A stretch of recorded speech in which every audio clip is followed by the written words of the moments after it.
Olá pessoal, todos bem?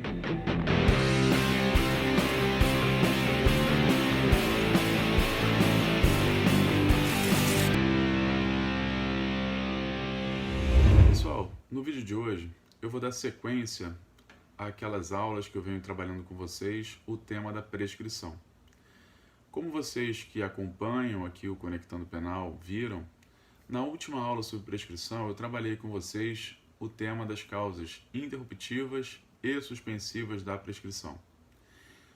Esse ponto da interrupção e da suspensão da prescrição é fundamental para a gente entender a aula de hoje. Então, aqueles que não assistiram à aula das causas interruptivas e suspensivas, assistam e depois vocês voltem para assistir a aula de hoje. Pessoal, o tema de hoje são as modalidades de prescrição penal que nós temos no nosso ordenamento jurídico. E elas podem ser divididas basicamente em duas. A primeira é a chamada prescrição da pretensão punitiva e a segunda, prescrição da pretensão executória. Lembrando que pretensão é a capacidade de subordinar o interesse alheio ao interesse próprio. Esse conceito é fundamental para a gente entender o que é a prescrição da pretensão punitiva e o que é a prescrição da pretensão executória. Porque se eu estou falando em prescrição da pretensão punitiva, o que vai prescrever é a pretensão do Estado de punir. É a pretensão do Estado de aplicar uma sanção penal àquele ou àquela que foi acusado da prática de uma infração penal. Por outro lado, se o Estado já aplicou uma pena, se o Estado já julgou em caráter definitivo e já tem uma pena a ser aplicada, o que o Estado quer não é mais punir. O que o Estado quer agora é executar aquela pena por ele imposta. Então, o que vai determinar o início da contagem do prazo da prescrição da pretensão executória e o que vai determinar o início da contagem da prescrição da pretensão punitiva é se houve ou não o trânsito em julgado. Então, sempre que já tiver havido o trânsito em julgado, a gente fala em prescrição da pretensão executória. E enquanto o trânsito em julgado ainda não tivesse produzido, a gente fala em prescrição da pretensão punitiva. Ok? Então essa é uma primeira explicação fundamental para a gente entender. E aí eu vou pedir para vocês fazerem, quem assiste a aula, quem está acompanhando, é sempre bom você ter um papel, um caderno, alguma coisa para você fazer algumas anotações. Então, se eu pudesse pedir para vocês, eu pediria para vocês fazerem uma linha do tempo. E nessa linha do tempo a gente vai colocar alguns marcos nela, marcos que são importantes. Só uma recapitulação aqui. Como a gente estudou no artigo 117, as causas interruptivas da prescrição são fundamentais porque a ocorrência de uma causa interruptiva faz com que o prazo volte a contar todo novamente. E aí, nessa linha do tempo que eu pedi para vocês fazerem, vamos colocar algumas marcações importantes aí. A primeira marcação é a data do fato, ou seja, quando aquele crime foi praticado. Então essa é uma data importante para você colocar na sua linha do tempo. A segunda marcação importante que você vai colocar na sua linha do tempo é a data do recebimento da denúncia ou do recebimento da queixa. Quando eu tenho o recebimento da denúncia e quando eu tenho o recebimento da queixa. Queixa, ação penal privada e denúncia, ação penal pública. Expliquei para vocês isso na nossa última aula sobre o recebimento da denúncia e sobre o recebimento da queixa. E a outra causa importante, o outro marco que eu vou pedir para vocês fazerem na linha do tempo é a data da sentença. A data da sentença e, obviamente, sentença condenatória, porque a sentença absolutória não interrompe a prescrição. O que interrompe a prescrição é a sentença condenatória. Tá? Então, fato, recebimento da denúncia, sentença condenatória e o próximo marco que eu vou pedir para vocês fazerem é o acórdão com trânsito em julgado, ou seja, o acórdão definitivo, que na verdade não é o acórdão em si, na verdade é aquele decurso do prazo para eventualmente a interposição de um recurso que, se por acaso não for exercido, ocorrerá o trânsito em julgado, ou quando for uma demanda que chegue até o Supremo Tribunal Federal, no momento em que o STF julgar aquela matéria, no momento que for proferido o acórdão do Supremo Tribunal Federal, dali não caberá mais recurso. Então, é a partir dali que a gente vai falar em prescrição da pretensão executória. tá? E aí, pessoal, uma vez que você fez a sua linha do tempo, colocou lá os marcos interruptivos da prescrição, a gente já sabe, depois do trânsito julgado para frente, a gente diz que houve PPE, prescrição da pretensão executória. E do trânsito julgado para trás, a gente fala que houve PPP. Só que eu não posso calcular um prazo único do fato até o trânsito julgado. E por que eu não posso calcular um prazo único do fato até o trânsito julgado? Exatamente por conta das causas interruptivas. Lembrando que a interrupção zera o prazo, mas você não joga fora aquele tempo que passou, porque aquele tempo pode determinar a ocorrência de uma prescrição.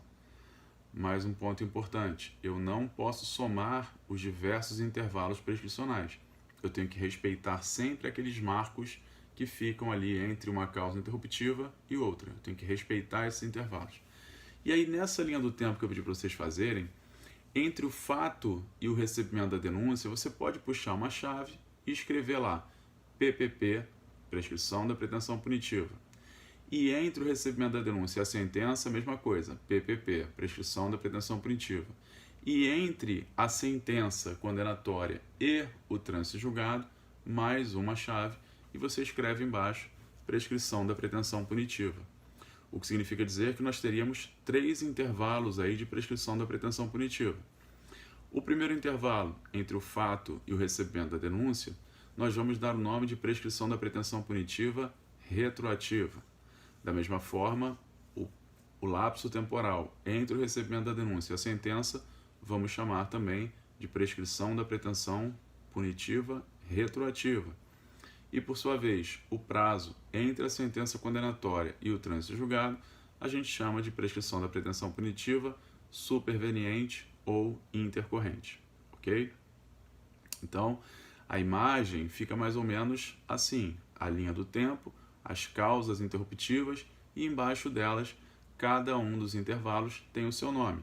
Prescrição da pretensão punitiva é retroativa se for antes da sentença, ela é retroativa. Se for depois da sentença e antes do trânsito julgado, ela é superveniente. E depois do trânsito julgado, a prescrição é da pretensão executória. Ok? Agora, um ponto fundamental. Eu disse a vocês que entre o fato e o recebimento da denúncia, é possível que nós tenhamos um prazo prescricional ali verificado.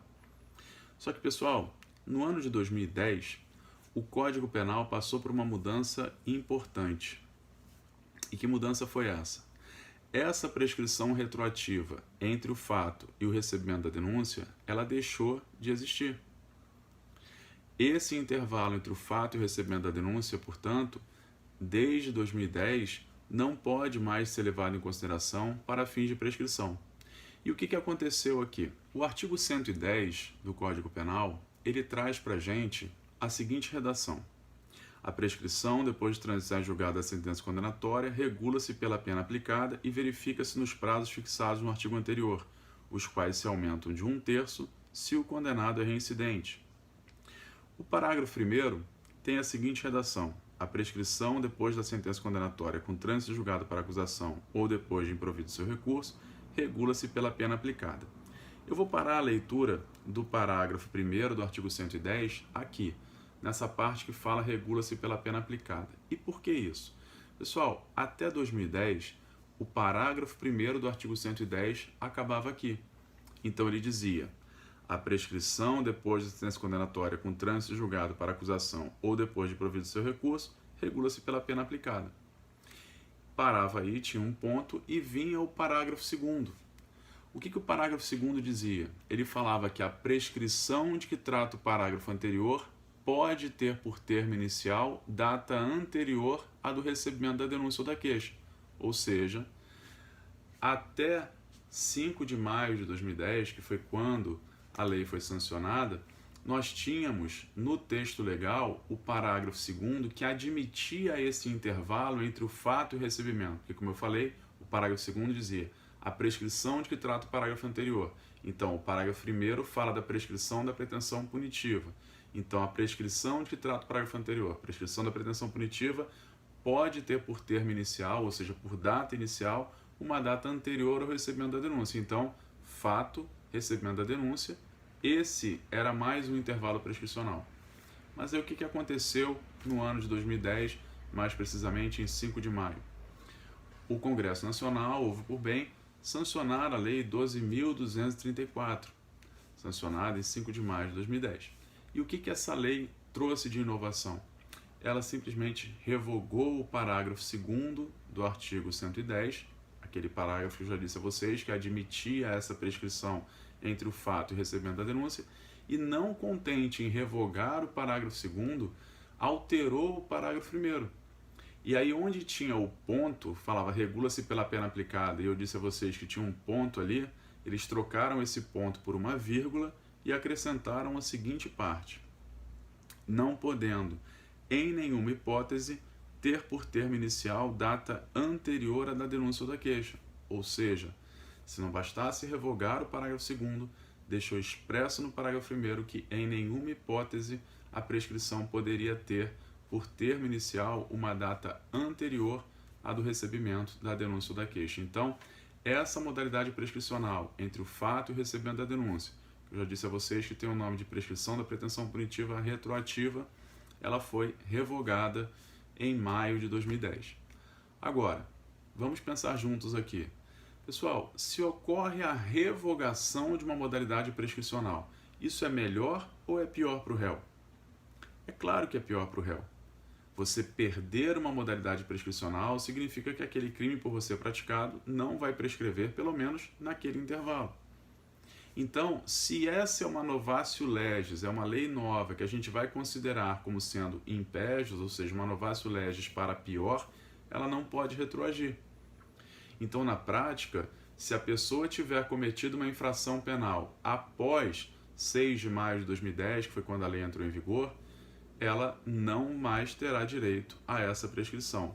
No entanto, se o crime por ela praticado tiver sido cometido antes de 5 de maio de 2010, você terá a prescrição da pretensão punitiva retroativa entre o fato e o recebimento da denúncia valendo.